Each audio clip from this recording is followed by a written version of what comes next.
Europe 1 Social Club, 21h, 22h, Frédéric Tadei. Nous sommes donc ce soir avec François, le leader du groupe François et The Atlas Mountains, avec Alessandro Giraudo et avec Joël Laroche qui publie L'affaire Rosenblatt. C'est un roman aux éditions Grasset. Ça se passe au début des années 60. La famille Rosenblatt vit au Texas. Ils sont juifs au milieu de la plus forte concentration de protestants évangéliques des États-Unis. Ils sont d'origine russe alors qu'on est en pleine guerre froide. Le père avocat défend les associations noires pour les droits civiques dans une région où les pend encore aux arbres. Il est communiste 10 ans seulement après l'exécution des époux Rosenberg pour espionnage. Il est pro-Castro alors qu'on est peu de temps après la crise des fusées de Cuba. En plus, ils sont fauchés dans un quartier friqué. Et leur fils surdoué va à l'école avec des crétins créationnistes.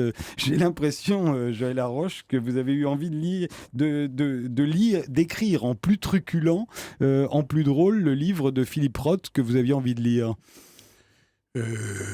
C'est un compliment. Mais j'ai pensé effectivement à Philippe Roth, qui m'avait beaucoup amusé dans le temps avec Portnoy. Portnoy, mais aussi avec le complot contre l'Amérique. Oui, absolument. Mais bon, moi j'ai voulu utiliser en fait le ton de la comédie pour raconter des histoires tragiques, mais c'est vraiment une comédie, quoi. C'est totalement une comédie, c'est pour ça que je disais plus truculent, plus drôle, moins long aussi que le roman de Philippe Roth. Il aurait eu 300 pages de plus si Roth avait eu envie de raconter l'histoire des Rosenblatt au Texas. Comment l'idée vous est-elle venue ? Non pas de faire un roman à la Philippe Roth, mais l'idée de cette famille juive totalement isolée. J'ai regardé un petit peu autour de moi déjà. Encore aujourd'hui, ça existe ? Oui, enfin... Et puis, j'ai voulu raconter l'histoire d'une famille qui n'arrive pas à s'adapter, qui rêve d'adaptation, mais qui en même temps trouve que tous ceux qui les entourent sont des crétins et des salauds. Et donc, c'est un peu la difficulté de beaucoup de gens qui doivent s'adapter dans un pays qu'ils ne connaissent pas. Voilà, c'est un peu l'histoire que j'ai voulu raconter, mais encore une fois avec une approche paradoxale. C'est-à-dire que je voulais raconter des événements tragiques à partir d'une comédie, sur le ton de la comédie. Je voulais raconter des histoires de personnes célèbres à partir d'anonymes et de personnages microscopiques. Et je voulais raconter des histoires de méchants qui ne soient pas totalement méchants. Voilà. Alors c'est vrai que les seuls gens que fréquentent les Rosenblatt au Texas, ce sont des parias comme eux, un ancien marine, un certain Lee Harvey Oswald et sa femme Marina, fraîchement débarquée du RSS. Tout ce petit monde, on s'en aperçoit vite à Dallas, et on est en novembre 1963. Ce sont les personnages célèbres auxquels vous faisiez allusion. Oui. Alors là, on est en train de spoiler un peu toute cette histoire. Non, parce que c'est écrit sur le quatrième de couverture. Oui, sinon, j'aurais pas fait. Et puis il y a le bandeau. Voilà. Mais effectivement, cela dit, dans l'histoire, dans la façon de le raconter, j'ai essayé de repousser le plus tard possible le lieu géographique exact. Il n'est pas question de Dallas et l'époque. Je ne situe pas avant la page 100 à peu près le fait que ça se situe en 1963. Une fois qu'on a lu le quatrième de couve et qu'on a commencé le roman, on sait exactement ce que c'est. Absolument. Et il rencontre effectivement un personnage qui est encore plus paria qu'eux, qu'ils appellent d'ailleurs pas du tout Lee Oswald, qu'ils appellent Lily, ou Lucky Rabbit, parce qu'il a un air triste en permanence sur le visage, et donc par dérision, ils l'ont appelé Lucky Rabbit. Et ce type-là est avec une femme sublime, très belle, à qui il manque quelques dents, mais qui est quand même très très séduisante. Et comme elle était vraiment dans la vie, d'ailleurs. Comme elle était, oui, comme elle était à l'époque. J'ai en fait assez peu inventé, puisque vous savez que je suis contre les alternative facts, donc je me suis cantonné quand même le plus possible aux événements tels qu'ils se sont passés, au point que j'ai quand même été un petit peu dans le délire, puisque j'ai été regarder la météo de chacun des jours du mois de novembre 1963. Il y a un personnage qui s'intéresse à la météo, qui écrit la météo tous les jours sur son journal intime, ce qui est quand même assez intéressant.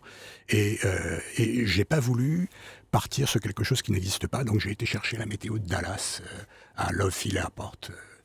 Des années 63. Et je l'ai même noté d'ailleurs, le 22 novembre 1963 à Dallas, la météo a annoncé c'était pluie et brouillard toute la journée. Tout à fait.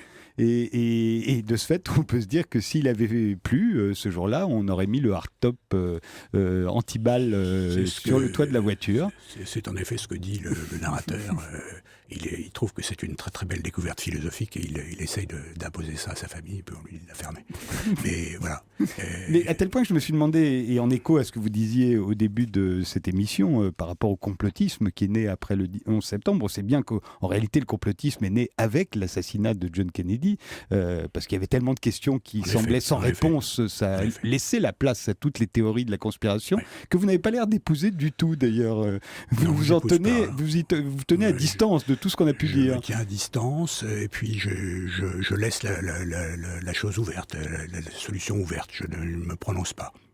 Vous, de même, vous rappelez que c'est l'assassinat de John Kennedy qui a, au fond, inventé les chaînes d'infos continues. Ça a été la première fois, j'imagine que vous l'avez vérifié de la même façon. Pendant la première fois de l'histoire de la télé, les actualités se sont poursuivies. 4 jours ininterrompus, 24 heures sur 24 d'infos continues. Tout à fait. Mais au moins, là, il y avait des rebondissements, parce qu'après l'assassinat de John Kennedy, il y a eu des rebondissements. On se souvient qu'il y a eu l'assassinat de Lee Harvey Oswald, il s'est passé des tas de choses. Tout à fait. C'est pas exactement comme aujourd'hui où on laisse l'antenne ouverte alors qu'il ne se passe rien, évidemment. Quelle est la morale pour vous à la fois de ce moment et de cette famille confrontée à ces événements qu'est-ce que vous aviez envie en quoi vous aviez envie d'en faire quelque chose d'exemplaire? Parce qu'il y a quelque chose d'exemplaire dans votre histoire. Je voulais en fait raconter une fable sur l'adaptation impossible et sur l'humiliation. Et en fait, tous ces personnages sont des humiliés, surtout naturellement Lee. Et voilà, j'ai voulu raconter ça et les difficultés de cette adaptation. Et puis donner finalement, et c'est là où j'ai inventé des choses, donner de ce personnage que j'avais détesté à l'époque, parce que je suis assez vieux, donc j'ai vécu ces événements. Je voulais donner du personnage de Lee Oswald une image qui ne soit pas le monstre que je pensais qu'il était lorsque j'avais 15 ans et que j'ai appris la mort de Kennedy à la radio en direct. Donc voilà, j'espère que le personnage que j'ai présenté a une certaine humanité, même s'il est pitoyable. Joël Laroche, vous venez de le dire, vous n'êtes plus un adolescent, et je m'étonne que vous n'ayez écrit que 2 romans. Le premier est d'ailleurs sous un autre nom. Vous écrivez tellement bien, je me dis comment ça se fait que vous n'en avez pas écrit plus? J'ai une inspiration décennale, je n'écris que tous les 10 ans, à peu près une centaine de pages. Là, c'est 200 pages, pendant une dizaine de jours. C'est le temps que m'a pris, enfin un petit peu plus, 10 jours, puis ensuite j'ai beaucoup rectifié, corrigé, etc. Mais voilà, le prochain c'est dans 10 ans. L'affaire Rosenblatt, c'est signé Joël Laroche. J'espère être là pour le prochain. J'espère que je serai là aussi. Ça vient de sortir chez Grasset. Merci.